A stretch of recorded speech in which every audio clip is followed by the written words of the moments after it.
तो पुण्यात्मा, वृक्ष को आहार जड़ से मिलता है, मूल से मिलता है, और मूल से आहार तना में जाता है। तना अक्षर पुरुष ये परब्रह्म है। फिर उसके बाद डार में जाता है। डार ये क्षर पुरुष यानी ब्रह्म है, ज्योति निरंजन 21 ब्रह्मांड का स्वामी।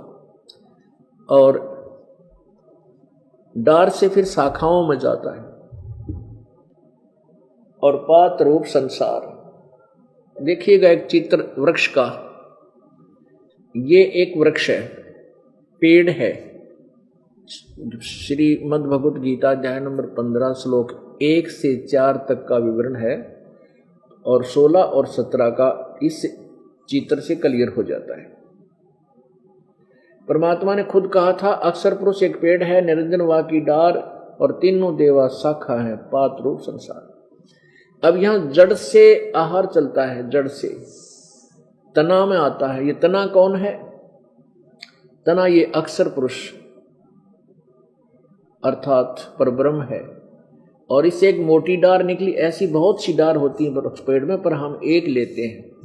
परमात्मा के अंतर्गत असंख्यों ब्रह्मांड आते हैं, तो इससे क्षर पुरुष यानी इसको ब्रह्म बोलते हैं। और फिर ये तीनों देवा शाखा हैं, रजगुण ब्रह्मा, सतगुण विष्णु और तमगुण शिव जी, और पात रूप संसार। तो यहां जड़ से आहार चला, अक्षर पुरुष में आया, अक्षर पुरुष से क्षर पुरुष में, क्षर पुरुष से ब्रह्मा विष्णु महेश में, और फिर आगे गया। तो तीनों लोकों में प्रवेश करके सबका धारण पोषण करने वाला परमेश्वर ये कौन है? वो परम अक्षर ब्रह्म है। वो परम अक्षर ब्रह्म बनारस में एक शूद्र वर्ग में, वर्ण में, और धानक जाति में, जुलाहा जाति में रहने के कारण जुलाहे की उपमा से सुशोभित हुए।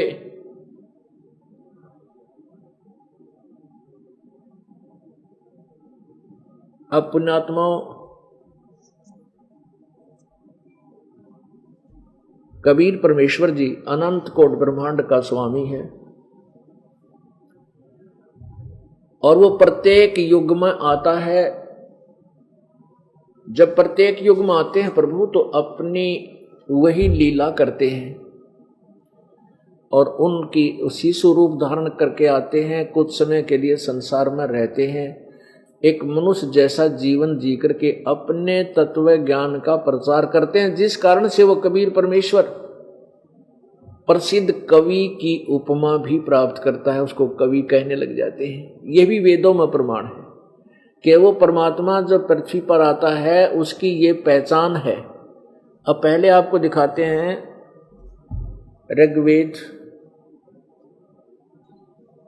ऋग्वेद मंडल नंबर 9 और 10 से इकट्ठा इन्होंने जिल्द है, अनुवादित है। ऋग्वेद ये कहाँ से प्रकाशित है? प्रकाशक हैं सर्वदेशी कार्य प्रतिनिधि सभा, महर्षि सिद्धांत भवन, रामलीला मैदान, नई दिल्ली। ऋग्वेद आर्य भाषा भाष्य, महर्षि सिद्धांत सरस्वती कृत। मुद्रक Prince Offset Printers, 1510 Pataudi house, Daryaganj, नई दिल्ली। इसमें देखिएगा ऋग्वेद मंडल नंबर 9, सूक्त नंबर 1, मंत्र नंबर 9।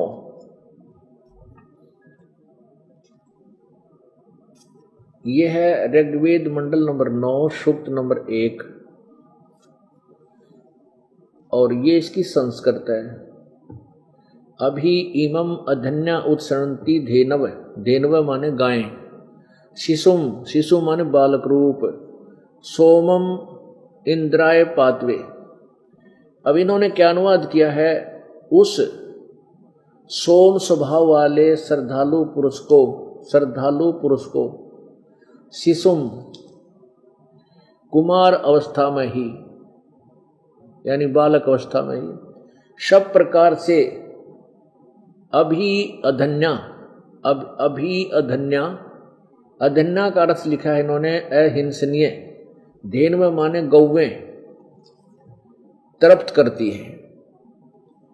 अब शिशु माने इन्होंने लिखना था बालक अवस्था, यानी बालक रूप में प्रकट परमात्मा को सब प्रकार से। अधन्या माने बिना, अभी अधन्या, अभी अधन्या का अर्थ होता है बिल्कुल कंवारी, बिना धनाई। हमारे हरियाणा में गाय को जो नए दूध नहीं होती तो उसको कहते हैं अधन्या, यानी बिना धनाई। और इसका अंग संस्कृत में अधन्या, बिना धनाई माने अभी ये इसको गर्भ नहीं रहा है। और अभी अधन्या बिल्कुल यानी कंवारी, बिना धनाई। ये देखिएगा, इमम माने उस, सोमम का अर्थ होना चाहिए अमर पुरुष। शिशुम, शिशु रूप में प्रकट उस अमर पुरुष को, अमर पुरुष बालक को की, बालक की परवरिश सब प्रकार से, उस बालक को सब प्रकार से यानी पूर्ण रूप से। अधन्या माने बिना धनाई यानी कंवारी। गौएं तृप्त करती हैं, यानी उसकी परवरिश की लीला होती है। इतना ही हमने इसे लेना था। अब एक और ये है किसी दूसरे का भाषा भाष्य, ये है श्रीपाद दामोदर सातवलेकर, मंडल 7 से 10, इसने अनुवाद किया है।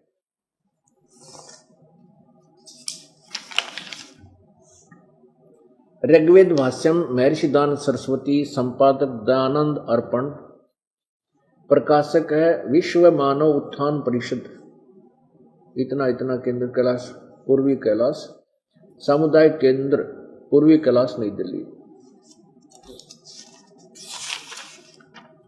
ये मुद्रक है इसकी, कम्यूडाट सर्विसेज नई दिल्ली, सर्विसेज नई दिल्ली। अब देखिएगा, ये देखिएगा मंडल नंबर 9, अथ नवम मंडल, प्रथम सूक्तम, और इसका 9वां मंत्र यहां आ जाता है। ये मंत्र नंबर 9। इमम शिशुम, इस पुत्र स्वरूप, देखो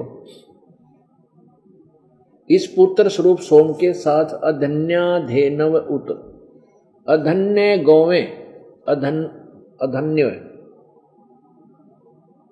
अवध्य लिखा है इसने, अवध्य, इसका अर्थ होता बिना धनाई गौवें इंद्र को पीने के लिए इस सोम रस के साथ अपने दूध को पिलाती है। इवन कहेगा बेरा थाना सट्टे मार रखे, इधर के उधर एंड वेंड लिख रखा। इसका सीधा अर्थ बने, देख फिर देखो, इमम शिशुम, इस पुत्र स्वरूप सोम माने अमर पुरुष को के साथ अधन्या धेनव उत, अवध्य लिख दिया, गौवें इंद्र सोमम, यानी इंद्र को पीने के लिए इस सोमरस के साथ अभिसनंती अपने दूध को पिलाती हैं। बता कोई अर्थ बना। अब पुत्र स्वरूप कौन है, अब सिर पैर का कहेगा पता नहीं था, इन्हें अनुवाद करने बैठ गए। फिर भी कहने का भाव ये दास का कि मैं अगर सीधा इसका अनुवाद करूं तो आप जी को भी शायद विश्वास ना हो, क्योंकि अन्य जो नकली हैं जिनकी अज्ञान की खाल उतर रही है, वो नकली शेर पाक रहे थे, उनकी वह गधे की खाल में ना एक कुम्हार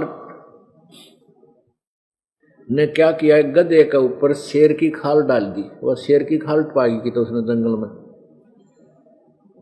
और वो क्या करे, गधे ने छोड़ दे खेतों में।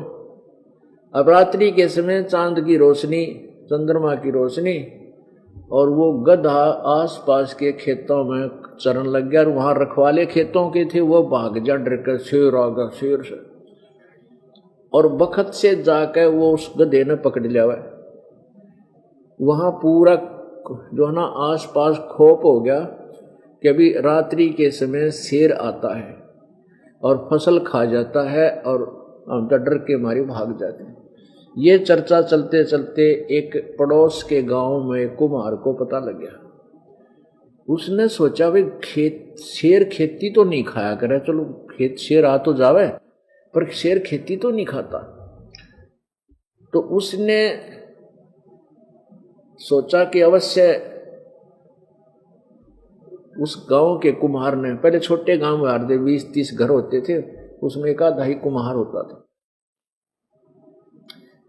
वो गांव में आया, एक व्यक्ति से बोला भाई तुम्हारे शेर को मैं पहचान दूंगा, उस शेर को मैं देख लेता हूं, उसको वश कर लूंगा। गांव वाले बोले भाई तेरा भला होगा, तू कैसे वश करेगा? कि मैं कर दूंगा, तो मेरे साथ चलो। अगना भाई हम नहीं चले। वो कहने लगे तुम ऊपर चढ़ जियो, वृक्षों पर बैठ जाना। 5-10 वो रखवाले वृक्षों पर चढ़ गए और वो 3-4 गधे ले गया, अपने 2-3 गधे, और वो गधे वहां पर छोड़ दिए, वहीं वृक्षों के नीचे खुले। और वो जो जिसके ऊपर गधे के ऊपर खाल डाल रखी थी शेर की, वो खेतों में चला गया। रखवाले बोले देख वो रहा शेर, वो रहा, वो देख वो रहा। कुम्हार जो वो गया था परीक्षार्थ, वो कहने लगा डट जाओ थोड़ी देर, बोलो ना तुम। थोड़ी देर में क्या हुआ कि वो गधे जो कुम्हार के थे वो आपस में लगे अपनी आवाज लगाने, हु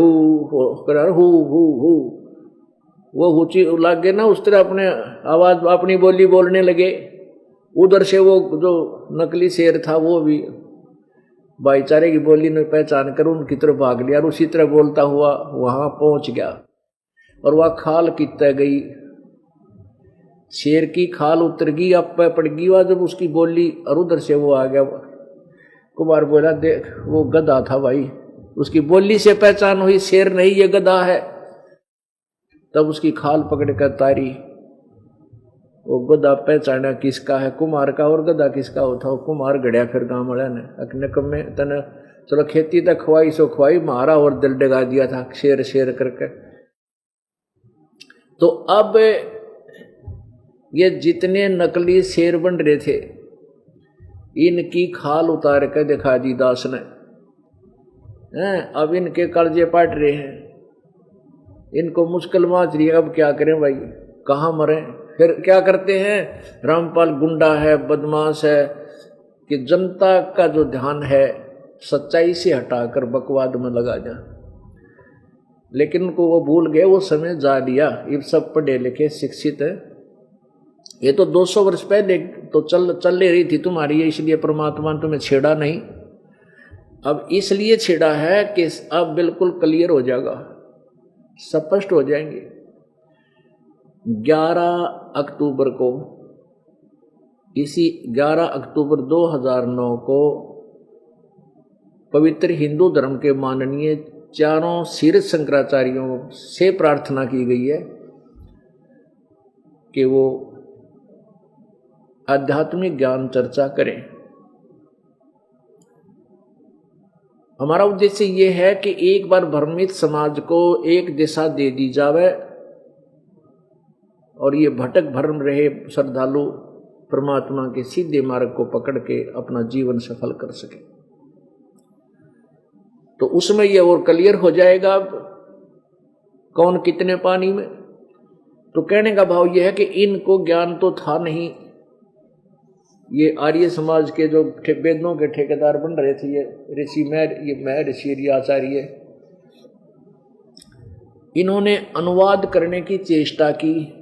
अब जैसे रामायण है, रामायण चौपाइयों के अंदर है, और जिसने मौखिक ज्ञान है नहीं रामायण का, भाई रामायण क्या चीज है, किसकी कहानी है, जिसको रामायण का मौखिक ज्ञान है कि भगवान श्री रामचंद्र जी राजा दशरथ के पुत्र थे, ये त्रिलोकी भगवान थे, इनको ऐसे ऐसे इनका विवाह हुआ, सीता और इनका वनवास हुआ, लक्ष्मण को ये वन में गए, राम को वनवास हुआ, ऐसे ऐसे। फिर रावण ने सीता उठाई, युद्ध हुआ, फिर वापस आए। ये कहानी जिसको याद है और फिर उन चौपाइयों को वो पढ़ेगा तो वो अनुवाद कर सकता है। हो सकता है एक आधा अर्थ गलत हो सके, लेकिन भाव गलत नहीं हो सकता। और इनको मौखिक ज्ञान था नहीं सृष्टि रचना का, ना परमेश्वर की महिमा से ये परिचित थे। ये अनुवाद करने बैठ गए, अड़ंगा कर डाला।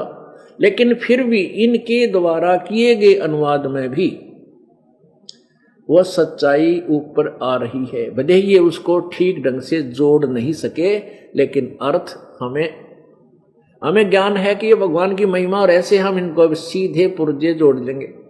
अब किसी ने अगला पहिया गाड़ी का पिछला पो रखा है, पिछला आगे धर रखा है, शरीर किधर ऊपर रख रखा है, तो अब हम जो इसको ज्ञान है वो ठीक ठिकाने लगा के उनको वह गाड़ी तैयार कर देगा। पुर्जे जो के तो जेन्युइन है, वेद हमारे एज इट इज हैं, ये जेन्युइन है।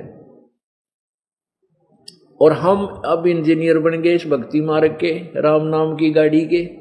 अब इस राम नाम की गाड़ी के इस ठीक ठिकाने पुर्जे लगा करके और ये ची कर दे चलेंगे इसमें बैठ करके, ठाठ से इसका लाभ उठाएंगे। जो इसका वास्तविक यूज है वो हमें होगा, हम उठा ले, अब इसका लाभ उठाएंगे यथार्थ भक्ति करके। तो एक ये प्रमाणित हो गया कि जब परमेश्वर आते हैं कबीर देव, वो प्रत्येक युग में एक ऐसी लीला करते हैं और उनका वो नाम पूरे युग में वही लीला उनकी प्रसिद्ध रहती है, उनका नाम वो विशेष प्रसिद्ध रहता है। वैसे तो वो अन्य समय में भी आते रहते हैं और कुछ समय के लिए रहकर घंटा 2 घंटा, दिन 2 दिन, फिर चले जाते हैं, सहस्री जाते हैं, सहस्री जाते हैं। परमात्मा के इस आगमन को जो 120 वर्ष तक यहां रहकर गए थे, इनको अतिथि रूप में आना माना जाता है। अतिथि रूप परमात्मा साकार है, मनुष्य सदृश्य है। अभी तक हमें परमात्मा को निराकार बताया गया था, हम परमात्मा को निराकार ही सुना करते थे और फिर ये भी सुनते थे कि परमात्मा पूरे ब्रह्मांडों का रचयिता है, सब उसी ने सब संसार रचा है। तो पुण्यात्मा निराकार कैसे रचेगा? निराकार इंजीनियर, निराकार यानी जो साकार नहीं है, तो कोई एक पेचकस बना के दिखा दो हमें। और तो जहाज बनाना बहुत बड़ी बात है, एक पेचकस बनवा दो उस निराकार इंजीनियर पे। पुण्यात्मा परमात्मा साकार है। अब देखो कितना सुंदर शरीर प्रत्येक प्राणी का बनाया, और जिस अंग की जहां आवश्यकता थी वहीं लगाई। जहां 2 की आवश्यकता थी 2 लगाए, एक नाक बंद हो जाए दूसरे में, और सांस का जुगाड़ मुंह भी, नाक भी बंद हो जाता मुंह से। यानी कितना हर तरह सूझबूझ से उस मालिक ने यह पुतला बना के हमें दिया। तो क्या बगैर सोच समझ के, बगैर किसी वो साकार के ये बना सकता है? तो पुण्यात्मा अभी तक हमें ऐसे ही गेड़ में डाल रखा था इन्होंने, भ्रमित लोगों ने, भ्रमित इन कथित ऋषियों ने, महर्षियों ने। इनको स्वयं ज्ञान नहीं था, ये और के बताएंगे। तो इस प्रकार ये परमात्मा की महिमा से अपरिचित होने के कारण पूरा मानव समाज भ्रमित है। अब इस पुण्य आत्माओं को, इस भ्रमित समाज को शास्त्र अनुकूल दिशा देने का हमारा प्रयत्न है और परमात्मा इसे सफल करेगा। हम उनसे बार बार प्रार्थना करते हैं। परमात्मा बहुत युग बीत गए, काल का दाव लगा हुआ है, और परमेश्वर ने स्वयं भी 600 वर्ष पहले जब वो आए थे दुल्हे रूप में, यहाँ एक तत्वदर्शी संत की भूमिका कर रहे थे, तब स्वयं भी बताया था कि कलयुग में एक समय जब ये पिछली पीढ़ी आएगी, उस समय समाज शिक्षित होगा और उस समय इस तत्व ज्ञान को सार्वजनिक किया जाएगा। पूरा विश्व परमेश्वर कबीर जी के ज्ञान का लोहा मानेगा, पूरा विश्व स्वीकार करेगा, पूरे विश्व में शांति होगी। और ये हाहाकार मच रही है, आपसी प्यार रहा नहीं, माया माया दिखाई देती है, धन धन दिखाई देता, ना भाई ना बहन दिखता, ना रिश्तेदारी दिखाई देती है, ना माता पिता की तरफ कोई श्रद्धा और आस्था या कोई भाव नहीं रहा। वो इसी तरीके से समाप्त होगा। ज्ञान होगा। ज्ञान के बाद फिर परमात्मा वो सुख देगा जो हम चोरी करके प्राप्त नहीं कर सकते।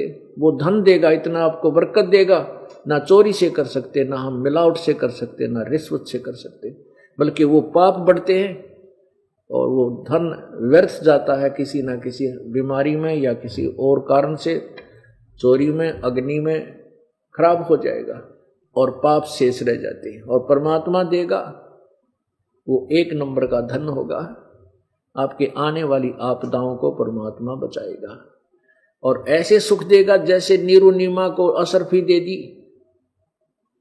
सोने की, जिसने सारे ब्रह्मांड रच दिए। तो क्या आपका निर्वाह उसके लिए दूभर है? मां के पेट में किसने पाला था? मां के पेट में किसने पाला था? ना कोई इंजेक्शन लानिया डॉक्टर था। पेट में मां के गर्भ में जो भी बच्चा था, लड़का या लड़की, तो वहां किसने पालन किया? किसने इसको संभाला? किसने इसकी स्वास्थ्य का ध्यान रखा? परमात्मा ने। और बाहर आने के बाद भी वही हमारी परवरिश, जो हमारे संस्कारवश से सबको प्राप्त करवा रहा है। माध्यम भी वही बनाता है, मीडिया भी वही बनाता है, जिससे भी जो करवाना है वही करवाता है। उस परमात्मा के हुक्म बिना पत्ता भी नहीं हिल सकता। भक्ति मुक्ति के दाता सतगुरु, ये भटकत प्राण फिरंदा, उस साहिब के हुक्म बिना नहीं तरवर पात हिलंदा। उस परमात्मा के हुक्म बिना पत्ता का, तरवर का पत्ता भी नहीं हिल सकता। तो सब, अब जैसे इसी का समर्थन हमारी पवित्र गीता जी अध्याय नंबर 15 श्लोक 17 कर रहा है कि उत्तम पुरुषत्व ने, वो वास्तव में सही भगवान, श्रेष्ठ प्रभु तो कोई और है। कौन और है? जो ऊपर वर्णित 16 श्लोक में वर्णित क्षर पुरुष और अक्षर पुरुष से और कोई भिन्न है, वो परम अक्षर ब्रह्म है, परम अक्षर पुरुष है। वो परम अक्षर पुरुष ये कबीर देव है, जो कबीर परमात्मा बनारस में आई थी और तीनों लोकों में प्रवेश करके सबका धारण पोषण वही करता है। जिसने जैसा भी कुछ किया है उन सब का प्रतिफल भी परमेश्वर कबीर देव ही देता है, चाहे ब्रह्मा का फल है, चाहे विष्णु का, चाहे शिव का। अपनात्मा जैसे भगवान विष्णु जी सतोगुण के अवतार श्री रामचंद्र जी ने बाली को मारा था सुग्रीव के भाई को धोखे से, वो दंड भी विष्णु को भोगना पड़ा। यदि इनके पिता के हाथ में, ब्रह्म के हाथ में निर्णय होता तो ये अपने पुत्र को दंड कैसे देता। अब न्याय जो परमात्मा ने एक विधान बना दिया कि ये भी उस दंड से दंडित होंगे। तो भगवान श्री विष्णु यानी श्री राम जी का फिर श्री कृष्ण रूप में अवतार हुआ, अवतरण हुआ, जन्म हुआ और वही टिट फॉर टेट फिर बदला उसको देना पड़ा। जो बाली वाली आत्मा थी वो शिकारी बना और श्री कृष्ण विष्णु वाली आत्मा, श्री राम वाली आत्मा श्री कृष्ण बनी और श्री कृष्ण जी के पैर के तलवे में तीर मार के उस बाली वाली आत्मा ने श्री कृष्ण जी का वध किया। वो भी बदला इन्होंने देना पड़ा, वो दंड भोगना पड़ा। तो परमात्मा कबीर जी ने विधान बनाकर और इस काल को दे दिया। अब ये इसका पालन करता है, जैसे कर्म कोई करेगा वैसा फल देगा, इतना ही इनका काम है। अब यहां कर्म काल ने इतने बुरे लगा दिए हमारे कि पृथ्वी ऊपर पग जो धारे, करोड़ जीव एक दिन में मारे। अब जो साधना वेदों में वर्णित है, जो भक्ति विधि अन्य शास्त्रों में वर्णित है, जैसे पुराणों में, गीता जी में, ये साधना पाप नाशक नहीं है, पाप नाशक नहीं है। हाँ, जैसे कर्म करोगे वैसा फल इनसे मिलेगा। पाप नाशक साधना कबीर परमेश्वर के सूक्ष्म वेद में है, वो 5वां वेद है। वो उस वेद का ज्ञान परमात्मा ने स्वयं ही आकर दिया है। वो कबीर वाणी जैसे आपने गीता जी अध्याय नंबर 4 के श्लोक नंबर 32 में देखा पढ़ा कि जो अध्याय नंबर 4 के 25 से लेकर 30 तक जो साधनाओं का वर्णन है, इस तरह के बहुत प्रकार के जो साधना, यज्ञ, भक्ति विधि उस ब्रह्मण मुखे परमात्मा परमेश्वर सच्चिदानंद घन परमेश्वर की वाणी में विस्तार से कहे गए हैं। और उससे, उस साधना को करने से पूर्ण रूप से मोक्ष प्राप्त हो जाती है। और वो साधनाएं जो सवसम वेद में लिखा है, वो कर्म करते करते पूर्ण होती हैं, कर्म करते करते ही वो साधना की जाती है, ऐसा वर्णन है। अब इसका आपको थोड़ा सा दिखाते हैं वर्णन। अपुण्यात्माओं वेदों में आपको दिखाते हैं उस सच्चिदानंद घन की वाणी, कबीर वाणी। उस परमात्मा का क्या नाम है? वो परमात्मा कौन है जो कवि की उपाधि प्राप्त करता? वेद बताते। अब देखिए ऋग्वेद मंडल नंबर 9 के सूक्त नंबर 96 में, ये वही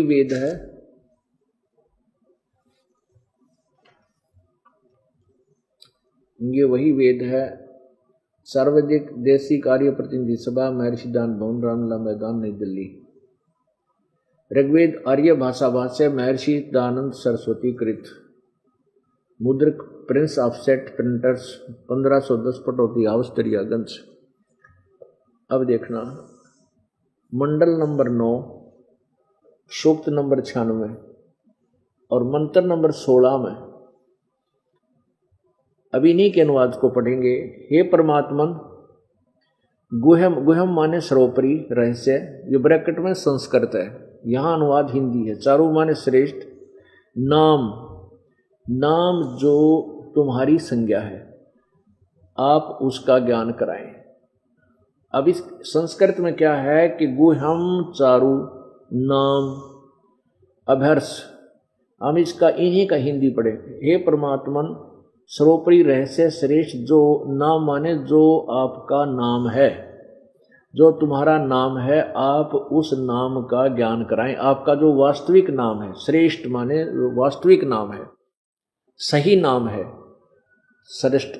अब संस्कृत स्पष्ट बता रही है, गोहम चारु नाम अभ्यर्ष, ये अनुवाद कर रहे हैं। हे परमात्मन, सर्वोपरि रहस्य श्रेष्ठ, जो नाम माने जो आपका नाम है, संज्ञा है, आप उस नाम का ज्ञान कराएं, ये होना चाहिए।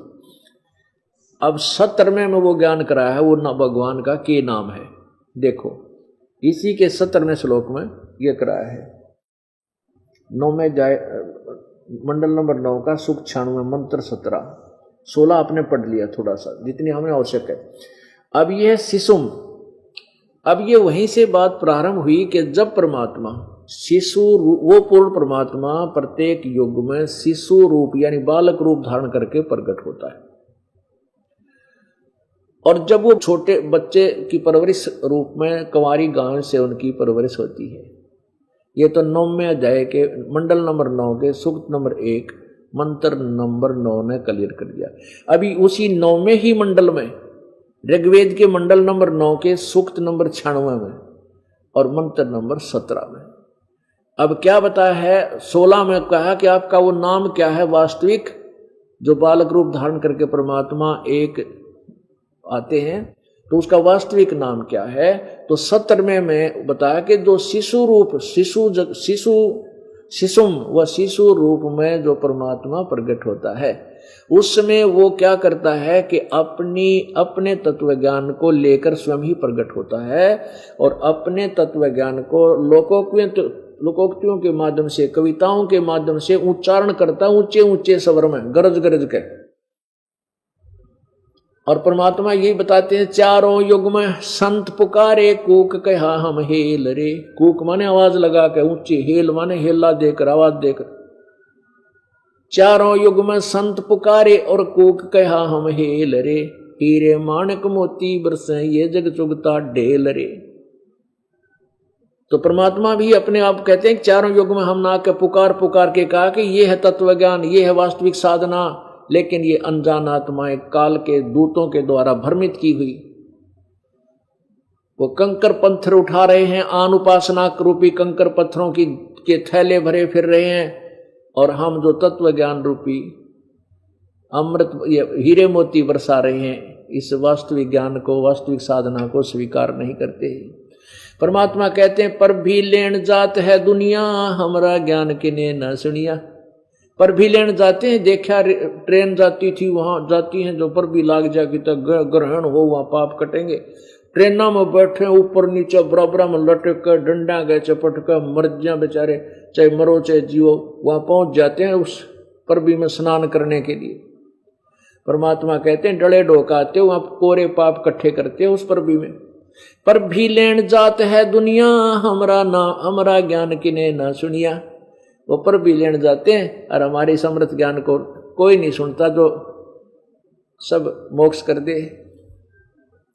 अब यही बता रहे हैं कि देखिएगा, ऋग्वेद मंडल नंबर 9 सूक्त नंबर 96 96-16 आपने देख लिया कि पर कहा है कि हे भगवान आप अपने वास्तविक नाम से परिचित कराएं। इसका अर्थ है 17वें में कहा है शिशुम जगानम हरियंतम मर्जंतम शुभंती वहीनम मरुतो गणेन कबीर गिरभी, ये रह लगा ऊपर, कबीर गिरभी कावेना कबीर, ये कबीर शब्द है। कबीर बोलो चाहे कवि ही बोल देते हैं, कबीर भी कह सकते हैं। संत सोम, ये संत सोम, संत स्पष्ट है, सोम है। पवित्रम अत्यति रेभन, रेभन माने ऊंची आवाज से, अति पवित्रता के साथ। और कबीर गिरभी माने कबीर वाणी, कबीर गिरभी। आ देखना शिशु, इन्होंने अपने हिसाब से क्या है, संयति सूक्ष्म करोति प्रलय काले जगती शिशु परमात्मा, उस परमात्मा को अब कहते हैं शिशुम, शिशु रूप परमात्मा को यहां लिखना चाहिए था। वो बालक रूप धारण करके जो परमात्मा आता है, उस परमात्मा को जो सदा प्रगट है।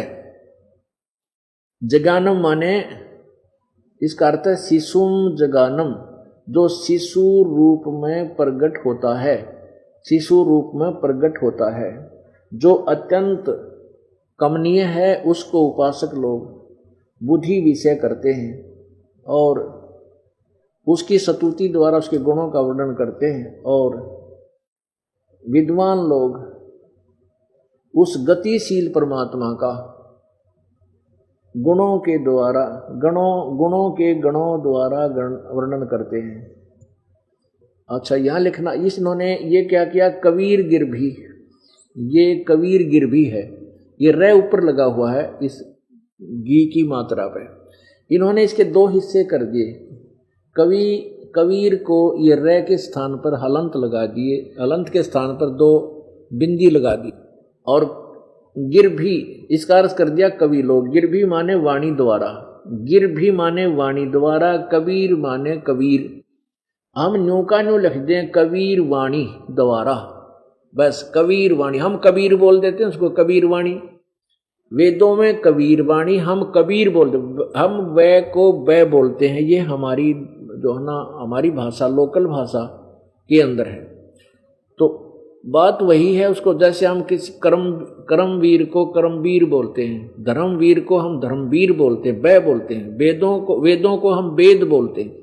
ऐसे ही इस कबीर वाणी को, कबीर गिरभी को हम कबीर वाणी बोलने, कबीर साहब, कबीर देव को हम कबीर साहब कहने लाएंगे। बस हम लिखण लागे, बड़ी की मात्रा लाकर रे पूरा ला देते हैं, कबीर वाणी है। यही नाम परमात्मा का कबीर, जो वेद बताते हैं।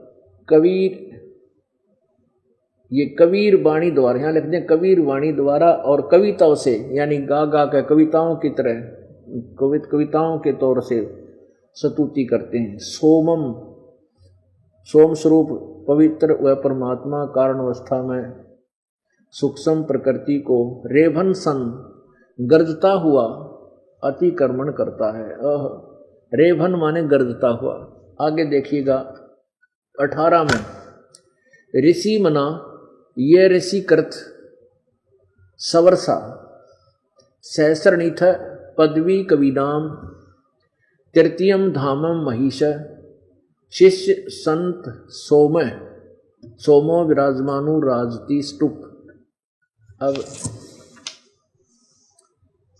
वो परमात्मा कहाँ रहता है वो भी देखिएगा। सोम स्वरूप परमात्मा पालन की इच्छा करता हुआ जो महान परमात्मा तृतीयम धाम देवयान और पितरान इन दोनों से पृथक तीसरा जो मुक्ति धाम है, तृतीयम धाम माने जो तीसरा मुक्ति धाम है, उसमें विराजम उसमें विराजमान है। ये ज्ञान योगी इन्होंने गलत लगा दिया। विराजम माने विराजमान है। अच्छा, ऋषि मना सर्व ज्ञान के साधन रूप मन वाला वह परमात्मा जो ऋषिकृत सब साधनों का प्रदाता। ये कोई बात हुई। अब इसका वास्तविक अर्थ ये बनता है, अब वेद सिद्ध कर रहे हैं कि परमात्मा साकार है, एक देशीय है, वो तीसरे मुक्ति धाम में रहता है। अब मुक्ति धाम कौन सा है? पूर्ण मोक्ष स्थान जो है सतलोक है। एक ये क्षर पुरुष का लोक, ब्रह्म का 21 ब्रह्मांड का, ये भी धाम कहलाता है, ये भी एक लोक कहलाता है। और एक 7 शंख ब्रह्मांड का जो परब्रह्म का, ये भी एक धाम लोक यानी एक इसका लोक कहलाता है। इसमें आगे ब्रह्मांड विभाजित है वो अलग है। जैसे एक देश, प्रत्येक देश में अपने अपने अलग से फिर नाम अलग होते हैं, राज्य न्यारे होते हैं, स्टेट जिले अलग होते हैं। तो तीसरा जो धाम है वो सतलोक है, रत धाम उसको कहते हैं। रत धाम माने अविनाशी सतलोक, सतधाम सच्चा लोक जो कभी नष्ट नहीं होता, उसमें वो परमात्मा रहता है। अब तत्व ज्ञान इस दास के पास है, उसके आधार से फिर इन सदग्रंथों को, इन वेदों का अनुवाद सही ढंग से कर दिया। अब वेद तो ओरिजिनल जेन्युइन पार्ट से, स्पेयर पार्ट की दुकान समझ लो। और गाड़ी बनाता है इंजीनियर, इस दास को परमात्मा ने इस राम नाम की गाड़ी बनाने वाला इंजीनियर बना दिया। परमात्मा ने सब कुछ दे रखा है, सारा ज्ञान विद्यमान है। उस ज्ञान को केवल अनुवाद ठीक करना है। अब आपको क्लियर करते हैं, थोड़ा कंसेप्ट बहुत क्लियर हो जाएगा। पुण्यात्माओं, आप परमात्मा प्राप्ति वाले विद्यालय में प्रवेश प्राप्त कर चुके हो। अब जैसे आप जी को ड्रेस अन्य प्राणियों से भिन्न है, बच्चा जो विद्यालय में जाता है, स्कूल जाता है, उसकी ड्रेस न्यारी होती है, उसको सुविधा भी माता पिता बहुत देते हैं, ना उनसे कोई काम लेते हैं विशेष। बेटा बेटी तुम पढ़ो और अपना जीवन सफल करो।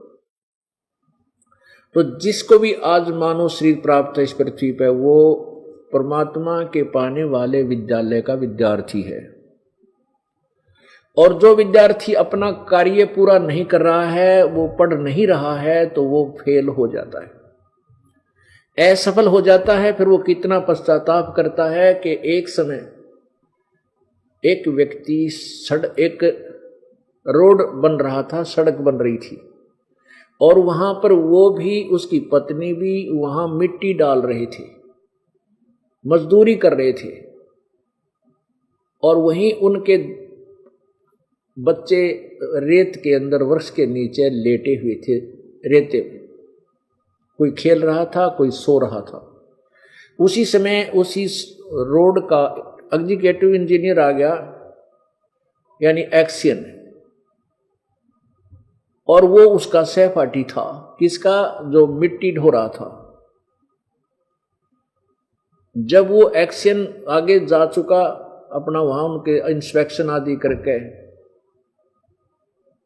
तब वो व्यक्ति कह रहा है जो वहां मिट्टी डाल रहा था, टोकरियां थे, तसड़ियां थे, वो कहता है ये मेरा सहपाठी था, मेरे साथ पढ़ा करता, मेरे कर्म फूट गए, मैं पढ़ा को नहीं, खेलता फिरता रहा और कुसंगत में पड़ गया, बच्चा के साथ बीड़ी बैड़ी पीने लग गया, मैं पढ़ा को ना। आज देख ये तो गाड़ी में बैठ कर चल रहा है और मैं मजदूरी कर रहा हूँ, और मेरे बच्चे ये रेत में पड़े हैं यहाँ पर, और इसके बच्चे कोठियों में रहते हैं।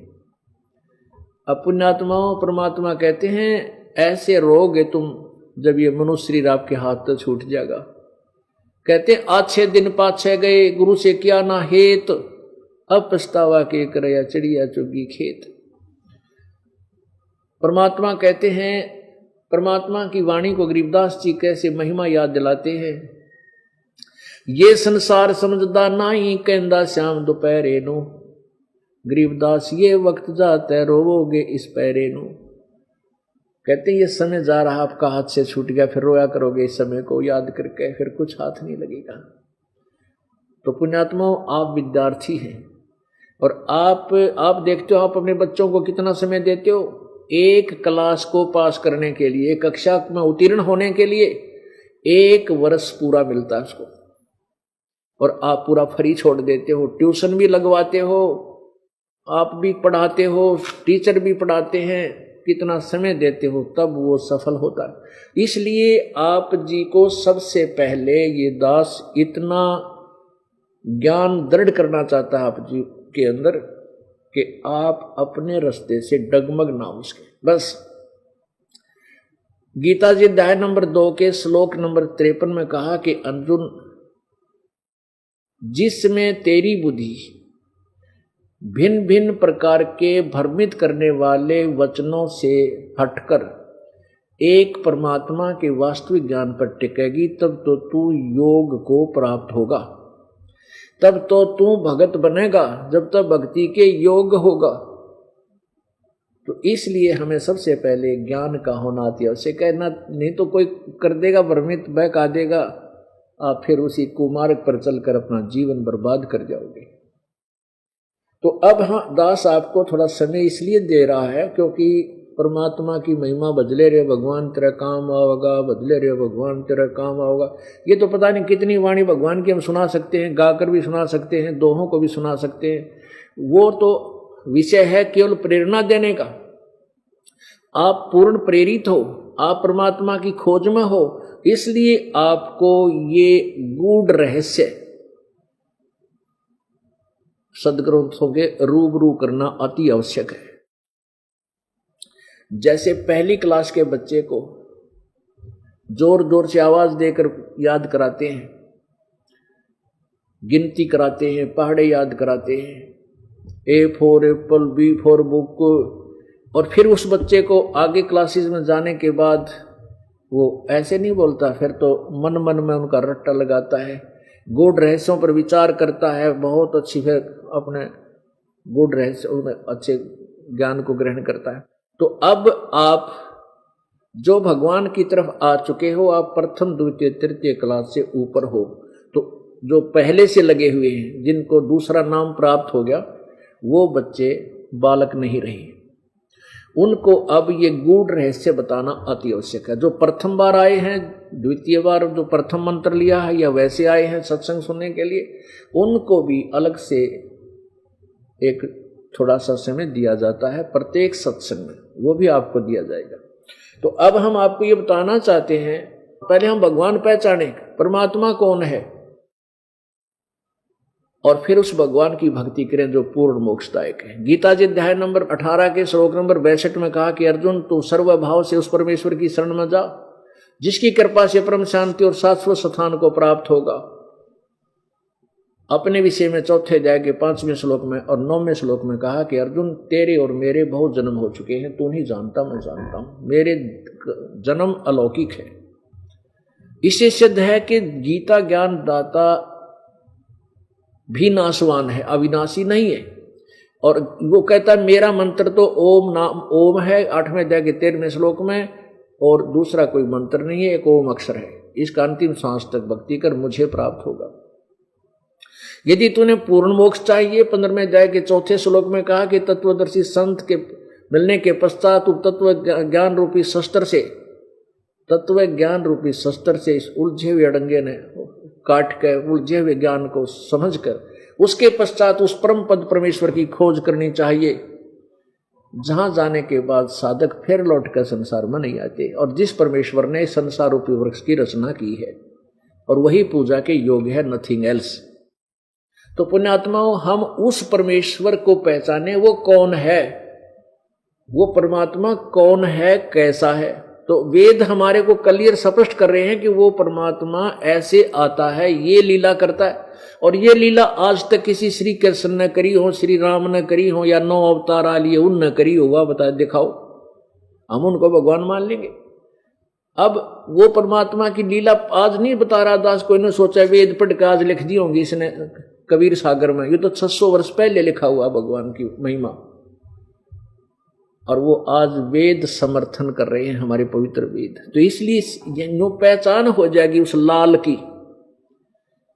आपको ये दास लाल और लालड़ी की पहचान करवाना चाहेगा। कैसे? एक समय एक सेठ था, उसके 2 बच्चे थे, उसकी मृत्यु होगी। बच्चे बालक थे, कोई 12, 13, 14 वर्ष के। मां चिंतित हुई। उसके बड़े भाई यानी जो मर गया था, उसके बड़े भाई ने सोचा कि बच्चे बालक हैं, क्यों ना इन बच्चों को मैं अपने साथ बिजनेस व्यापार में रख लूं। कुछ दिनों के बाद ये अपने पैरों पर खड़े हो जाएंगे, अपना बिजनेस फिर अलग से कर लेंगे। वो सोच रहा था, इतने में उसकी मां ने कहा कि बेटा तुम अपने अंकल से जाकर कहो, ताऊ जी से, बड़े को, अंकल को, बड़े पिता के बड़े भाई को हमारे यहाँ हरियाणा में ताऊ बोलते हैं, ताऊ जी। तो उसने अपने पुत्रों से कहा, मां ने, कि बेटा तुम अपने ताऊ जी के पास जाकर के उनसे प्रार्थना करो कि कुछ समय आप उनके साथ पार्टनरशिप कर लो, बिजनेस में हिस्सा कर लो। तुम बालक हो, उनसे कहो, प्रार्थना करो जाकर के कि आपको साथ रख ले काम धंधे में, हमारे कोई कमाने वाला रहा नहीं। उन दोनों बच्चों ने जाकर ताऊ जी से प्रार्थना की। ताऊ जी कहने लगा, बेटा मैं तो पहले ही सोच रहा था, मैं खुद ही तुम्हारे पास आने वाला था, बहुत अच्छा तुम स्वयं आ गए और मेरे साथ चलो बेटा, बिजनेस सीख लो, व्यापार का एद भेद तुम्हें सारा सिखा दूंगा। तो उसकी मां ने क्या कहा कि बेटा ले, पूंजी तो हमारे पास है नहीं बच्चों, तेरे पिताजी के समय के रखे हुए लाल हैं। उस माई ने एक गठड़ी, छोटी सी पोटली जिसमें 4-5 वो लाल, जिनको वो लाल कह रही थी, वो जाकर के अपने पुत्रों से कहा कि ले बेटा, ये तेरे ताऊ जी ने दे दो ये लाल, कहीं आवश्यकता पड़े तो इनको गहने रख लेगा, इनको रख लेगा, कहीं गिरवी रखना हो, काम चलाना हो, इनसे अपना उधार सुधार ले लेगा। अब वो बच्चे उन मां के द्वारा दिए गए लाल वो गठड़ी लेकर गए, छोटी सी पोटली, और कहा, ताऊ जी मेरी मां ने कहा कि हमारे पास पैसे तो है नहीं, इन कुछ लाल हैं मेरे पिताजी के समय के रखे हुए, इनको ले लो और कहीं आवश्यकता पड़े तो गिरवी रख लेना, फिर छुड़वा लेंगे अपने। अब ताऊ जी ने वह गठड़ी खोल कर देखी, अंकल जी ने, उसने कहा, बेटा ऐसे करो, इनको ऐसे ही बांध कर तेरी मां ने दिया वापस और संभाल कर रख लेगी। उस दूसरे शहर में मेरी उधार बहुत चलती है, पैसे आवश्यकता पड़ेगी तो फिर ले चलेंगे इनको, नहीं तो काम चल रहा है। अब उन्होंने आकर के ज्यों की तुम वार्ता ताऊ जी की बता दी और मां ने वो लाल सुरक्षित रख दिए। वो ताऊ जी जो है उन बच्चों को लेकर गया दूसरे शहर में, वहां उनके हाथों से लालों का जो है व्यापार इधर उधर से लेन देन करवाया। अब एक दिन किसी व्यक्ति से 50,000 रुपए का सामान खरीदा। जहां वो धर्मशाला में रुके हुए थे ताऊ और वो दोनों बच्चे, अंकल और वो बच्चे, वहां आकर के उस ताऊ जी ने कहा कि बेटा लो ये लाल है, इस लाल को ले जाओ और उसको देकर आओ जिससे 50,000 का सामान लाए हैं, उसको कह के आया था मैं कि तेरे पास हम लाल गिरवी रख देंगे। उस लड़के, वो दोनों बच्चे भाई वाले, उस ले करके उन लालों को उस सेठ के पास गए। सेठ जी से कहा कि सेठ जी मेरे ताऊ जी ने ये लाल गिरवी रखने के लिए कहा, तेरे से 50,000 का सामान लेकर गए, इस लाल ने गिरवी रख लो, वापस आवांगे फिर हम अपने पैसे देकर ये लाल छुड़वा लेंगे। अब उस सेठ ने एक व्यक्ति बुलाया, जौहरी, जो लाल परख करता है, उसको बताया भी देखना देखना ये लाल ठीक है। जौहरी ने देखकर बताया कि लाल नहीं सेठ जी, ये तो लालड़ी है, लालड़ी है, और ये तो 100 रुपये की भी कोनी, लाल तो 9 लाख रुपए का होता है, ये लालड़ी नहीं है, ये लाल नहीं है, लालड़ी है।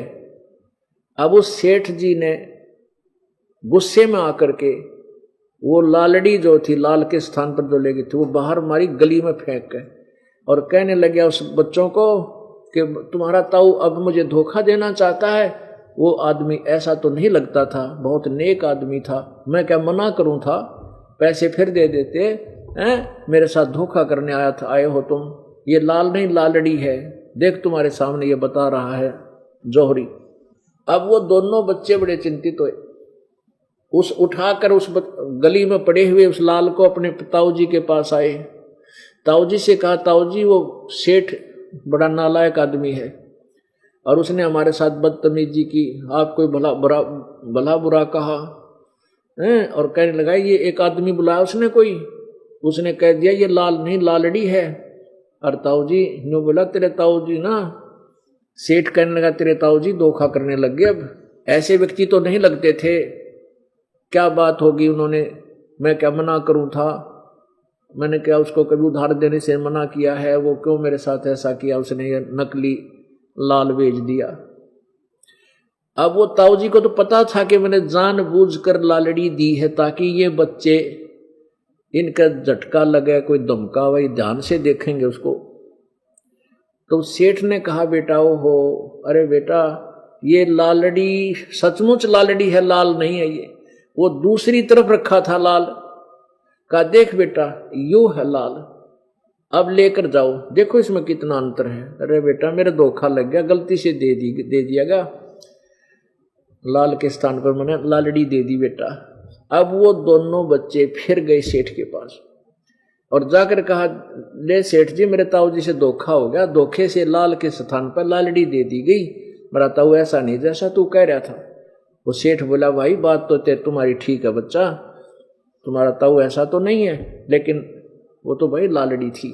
और वो फिर बनाया वही व्यक्ति जौहरी, सेठ ने, जौहरी ने देखते ही बता दिया कि हाँ ये लाल है, ये लाल है, वो लालड़ी थी।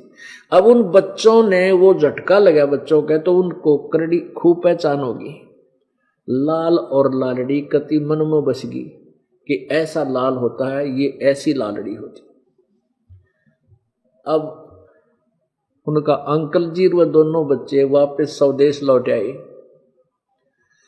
अब उस ताऊ जी ने कहा, अंकल ने कहा कि जाओ बेटा ये वापस चलाएंगे 1-2 दिन में, तेरी माँ से वो लाल ले आओ, और वहां आगे कितना गिरवी गिरवी रखने पड़ेंगे, जरूरत पड़ सकती है, ले आओ जाके। दोनों बच्चे भागे गए और जाके कहने लगे माँ कहने लगे आगे बेटा तुम आगे आ जाओ खाना खा लो। न बोली न कहने लगे खाना पीछे खावांगे, पहले वो लाल दे दो, तूने रखे ना, ताऊ जी के ऊपर बहुत कर्जा हो गया है और हम जाएंगे कल परसों ये लाल देने हैं ना वहां पर गिरवी रखने खातिर। माँ बोली ले बेटा तुम्हारे लिए रखे थे मैंने, तो वड्याई पोटली बुढ़िया काट गए। बच्चा ने सोची देखते ना लाल है लालड़ी कहीं फिर क्यों न पहचान होगी थी। अब उन्होंने खोल कर देखी वह गठड़ी वह पोटली, बच्चा ने वहीं पटक दिए ठाक है। कहने लगे माँ तू तो बहुत बोली है, आप तो कति बोली हो, ये लाल नहीं लालड़ी है, ये लाल नहीं है माँ, ये तो लालड़ी है, तो 100 रुपए की भी नहीं है। वह माँ बोली बेटा मुझे नहीं मालूम, तेरे पिता के समय के रखे थे, मैंने सोचा लाल होंगे, चमक रहे थे ये। अब वो दोनों बच्चे मुंह लटकाए हुए मायूस होकर के अपने अंकल जी के पास आए। कहने लगे ताऊ जी मेरी माँ है ना वो बोली है, उसको कुछ नहीं पता बेचारी को, हैं वो लाल नहीं थे ताऊ जी, वो तो लालड़ी है, सारी लालड़ी है। अब वो ताऊ जी बोला बेटा ये लालड़ी उस दिन भी लालड़ी थी जिस दिन तुम लेकर आए थे, और यदि मैं कह देता ये लाल नहीं लालड़ी है तो तेरी माँ ये कहती कि मेरे सिर पर धनी नहीं है, बच्चों का पिता मर गया, आज तक मेरे लालों को भी लालड़ी बतावा है यू। तेरी माँ का कभी विश्वास नहीं होता बेटा। और मैंने तुमको इतना जो है ना पारखू बना दिया कि तुमने स्वयं निर्णय कर लिया लाल और लालड़ी का। तो पुण्यात्माओं, अभी तक हम ये अन्य भगवान जो हैं ये तो लालड़ी समझ लो, और ज्ञान जो तुमने ग्रहण किया वो तो लालड़ी समझो, और ये दास जो सदग्रंथों से आपके समक्ष रख रहा है, रूबरू करा रहा है, ये लाल समझो। अब आपको इन सदग्रंथों से इतना परिचित करा दूंगा कि तुम स्वयं निर्णय कर लोगे अपने अपने धर्म के और अपने अपने गुरुजी के द्वारा दिए गए ज्ञान और भक्ति साधन को। आपको लालों की परख करने योग्य बनाना चाहता हूं। आप स्वयं कह दोगे अपने गुरुदेव और अपने ग्रुप के लोगों को कि ये लाल नहीं, ये लालड़ी है, ये साधना ठीक नहीं है, ये व्यर्थ है। इसलिए आपका ये समय अधिक से अधिक दास लेता है, नहीं तो 1 घंटे का सत्संग एक दिन में बहुत हो जाए, महीने में 1 बतेरा। अब -0 से भक्ति को ऊपर उठाया जा रहा है, माइनस से ABCD भक्ति की ये दास आपको पढ़ा रहा, पृथ्वी पर कोई बताने वाला नहीं था, परमेश्वर ने बता रखा था। उन संतों को पता था जिनको भगवान मिला, लेकिन उनकी वाणी को रिजेक्ट करके डाल रखा था कि वो तो एक अनपढ़ों की वाणी है। आज वो अनपढ़ अशिक्षितों की वाणी सदग्रंथों से मेल खाती है, और जो विद्वान कहलाते थे, महर्षि कहलाते थे, महर्षि कहलाते थे, तो उनके द्वारा उनका अनुभव सदग्रंथों से बिल्कुल विपरीत है।